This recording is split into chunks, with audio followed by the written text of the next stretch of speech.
মেসির জাদুতে আবারও মুগ্ধ ফুটবল বিশ্ব। বল পায়ে নিলেই তিনি একবার লিখেন নতুন ইতিহাস। সামাজিক যোগাযোগ মাধ্যমে মেসিকে অভিবাদন জানিয়ে পোস্ট করেছে বিশ্ব ফুটবলের সর্বোচ্চ নিয়ন্ত্রণ সংস্থা ফিফা। তবে এবার সেখানে ছিল বৈচিত্র্য। বাংলা লোকসঙ্গীতের বাউল সম্রাট শাহ আব্দুল করিমের গানের লাইন কি জাদু করিয়া বন্দে মায়া লাগাইছে আদলে মেসির ছবিতে ফিফা লিখল কি জাদু করিয়া মেসি মায়া লাগাইছে। আর মুহূর্তে সেই ছবি ভাইরাল। মাঠে নামলেই এক অন্য গ্রহের প্রাণীর মতো ধরা ছোঁয়ার বাইরে চলে যান আর্জেন্টাইন কিংবদন্তি লিওনেল মেসি। তার প্রতিটি ড্রিবল, প্রতিটি টাচ যেন শুধু খেলা নয়, একটা অনুভূতি, একটা ভালোবাসার গল্প।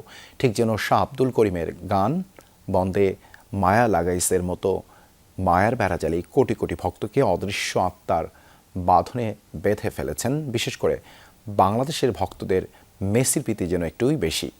রয়েছে বিশাল ফ্যান বেস। তিনি হাসলে ভক্তরাও আনন্দে ভেসে যায়, আবার তার চোখে পানি আসলে কান্নায় ভেঙে পড়ে। বাংলাদেশের মানুষের ভালোবাসা মনে করিয়ে দিতেই যেন ফিফা নতুন মোড়কে সামাজিক যোগাযোগ মাধ্যমে তুলে ধরল।